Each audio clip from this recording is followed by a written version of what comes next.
Well, hello, Pedro. Thank you so much for chatting with me today. Oh, you're so welcome, Trey. I've seen Star Wars films in theaters before, but I think like this crowd at the premiere last night, it just felt so exhilarating, and it made me think about how like multi-generational this fandom is, and how you can be like an old fan, you can be someone who's seen everything, you also could be a new fan and still have the same experience while watching this movie, and I felt that when watching it as well. I agree. You know what I was thinking, weirdly? And I never want to make the wrong connections, but I love movies so much. I mean, I'm more of a fan moviegoer than I am an actor. Like, how do you identify? You know what I mean? And so the way I see John's love, not only of Star Wars, but of movies in this movie, and I remember being a kid, obviously seeing Star Wars like as early as I can remember. There had to have been some re-release of A New Hope before Empire Strikes Back, because I know I saw it in the movie theater because I was traumatized by a lot of it in the best way, you know. And also, I remember seeing my first Bond movie and had no idea who James Bond was, with all the context of all of these other movies that existed before it and other actors that had played the part and everything like that, and had that kind of thrill ride. And of course, you know, the first being, you know, a kid and seeing Raiders of the Lost Ark. And that is sort of the origins of Indiana Jones, but the beginning of an entire sort of like legacy. And in this, I know that if you love Star Wars, you will love this movie. And if you love movies, you will love this movie. Or if you just want to try a movie out, you're going to love the movie. It checks so many different boxes. It does. Yeah. That's Jon Favreau. And one thing I like about this movie is, you know, the relationship. We see this parent-child relationship that we come into this film with by way of the series. And here, you know, I read before watching the film that John had described this as a coming-of-age story. I was like, oh, that's interesting. And then when I'm watching the film, I understand it, because that parent-protector relationship is still there. But it's also like a partnership in this film, too. So how do you think that aspect of this and that dynamic of these characters kind of adds to the big screen experience for them?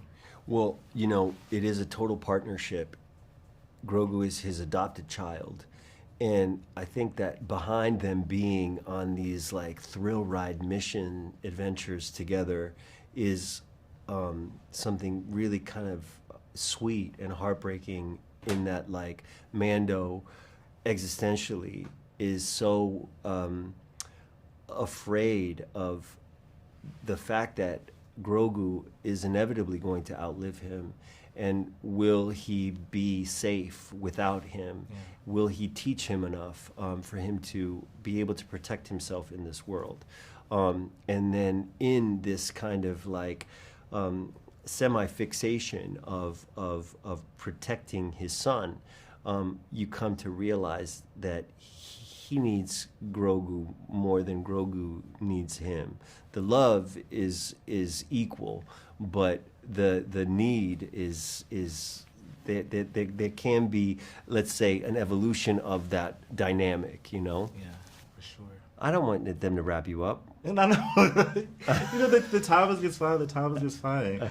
But I thank you so much for chatting with me, and thanks for talking to Blavity, and thanks for being a fan as well. I love Blavity. I do. If I were, I can't. My phone has been lost for like literally the last 3 hours. If I were to open up my Instagram, I guarantee you, I could like the second scroll will be Blavity. Oh, well, thank you so much. Thank you for being in my feed. Yeah. Thank you for being in my algorithm. I love it. Well, enjoy the rest of your day. I can't wait to see this film again, and take care. Thank you, Trey. And I don't think that I've seen a Star Wars film with such an energized crowd as the one last night. And it made me think how, when I was watching this film, it has the appeal for people who are diehard fans, but both the new fans. And it just really sunk in, like, how multi-generational this viewing experience can be. So for this being like the first Star Wars film to hit the big screen in some time, how do you think that theme of this film and this universe being for everyone hits specifically different for this film itself? I saw the film last night for the first time with a crowd. So there's a lot of guesswork that goes on when you're working for 3 years on something. And I was very pleased that, that's the missing piece, is just feeling the reaction in the room, to whether it's to humor or exciting moments or emotion. It was a really good example because it was a premiere. And a premiere is going to be some people who are Star Wars fans, some people who've watched every episode of the show, some people who rewatched every episode of the show, getting ready for it, and those are the people that are our core fans, and that we're grateful to, because we got to do this for 3 seasons and now getting to do this film. Yeah. But a premiere is also people like, do you want to see a Star Wars movie? Oh yeah, let's go. Let's dress up and go to the premiere. And those are people who may not have ever watched the show and probably understand the concept. They understand it's Grogu or Baby Yoda and the Mandalorian. They probably have heard the themes, but I can't assume that they know anything. Or maybe somebody saw the show, 2 seasons of the show, and haven't watched it since, and that's years ago. Yeah. I'm in that position sometimes when I watch a movie. I may have watched a movie, watching a sequel, I don't remember what happened.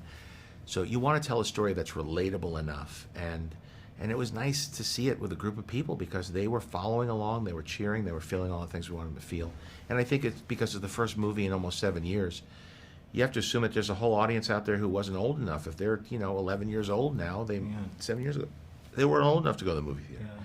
So, and this might be their first Star Wars experience, and I wanted to make it feel as much like what I felt when I was 10 years old and I saw Star Wars for the first time. Yeah, I mean, and going off of that, you have a lot of people who kind of experienced these characters at a time, the first was premiered right before the pandemic. So a lot of their experiences of this series and these characters have been kind of like in times where, we were either isolated or at home. And now it's kind of almost, I don't know, full circle, but like just to have this big experience now, all these years later, it's kind of an interesting thing when you think about it. It's kind of like we've grown, so to speak, with going from like literally small to bigger. Yeah. And I think it means a lot for fans. That's a really interesting way to look at it. I hadn't thought about it that way. But I think there's truth to what you're saying. It was interesting about we finished season 2 just as things shut down. Mm-hmm. So we got to remotely edit it and do post-production, sound mix and things, thanks to the technology. And then we released it, and there was a time when a lot of people, the theaters weren't open. People were in their homes. Also, people were in homes together. There was like generations of families that were together in an interesting way, because everything feels like each generation feels very divided right now. They have their own apps they look at. Everybody's on their phones. It doesn't feel like everybody's gathered together and gathered around. And one of the things I heard was a lot of people would be gathered around at home watching the show during those months. But I do think it is a different moment, and I think there's almost a nostalgia factor especially for a younger audience. Though those years are long when you're younger, and I remember Baby Yoda from back in 2021, which is crazy to think about. I know, and it's all for us. It's a few years ago. It's it's 5 years ago. Yeah. But 5 years ago, when you're 12, is a long time.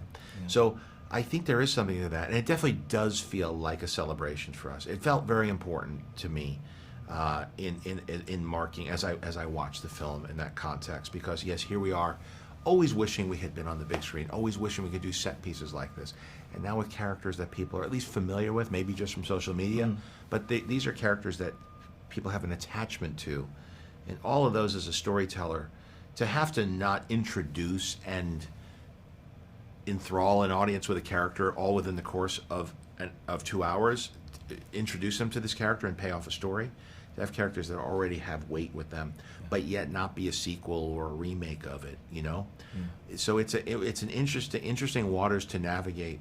And then we can introduce new characters like Rada, or introduce characters like Zeb to a new audience that people might be very familiar with him from the animated shows. Yes, absolutely. Well, thank you so much for chatting. Pleasure talking to you. Can't wait to watch this film again, and enjoy the rest of your day. Thank you. Appreciate it. Cheers. Well, it's nice to chat with you. We chatted not too long ago for Avatar: Fire and Ash, and then that's a big franchise. Now we're back in another big franchise.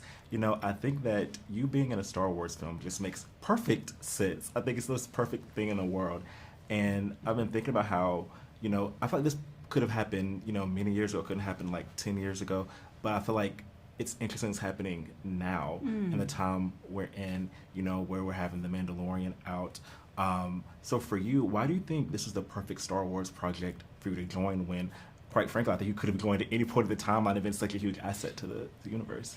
Well, I guess what I love about The Mandalorian and Grogu is that it's within the Star Wars world, which is a fascinating world, but it's its own story. You don't have to know a lot about Star Wars to go on this journey with these two characters. And I guess because it's smaller and contained, it wasn't overwhelming to me. I could place myself as Colonel Ward in this smaller universe. And I was very fascinated by her because, of course, we have so many extraordinary women who are in the armed services and who are doing such an excellent job. When I was growing up, of course, women weren't allowed to be in the armed services. They weren't, they didn't have the courage or they didn't have the brains, whatever it was, some nonsense.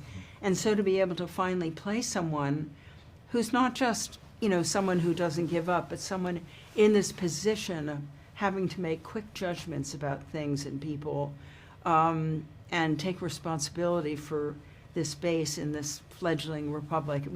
It was really interesting to me, really challenging. Yeah. And going off of what you said, like when I was at the premiere last night, I think this is the first time I've been, I've seen a Star Wars film in theaters, but I feel like this is the most exhilarated crowd I was with, and I think that it really just sunk in how multi-generational the audience is, how you can be a new fan or old fan, how can families can watch, people who may have grown up years ago and watched it and now. So why do you think it's this film in particular, with the parent-child dynamic, with the protector dynamic, with this partnership, why do you think it's important for this film to have that same generational appeal? Yeah.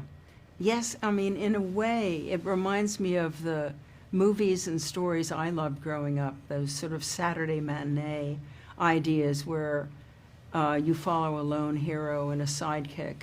I just think it's such a beautifully made movie. I just think that the treatment of this material and these wonderful characters that Jon came up with is so sophisticated.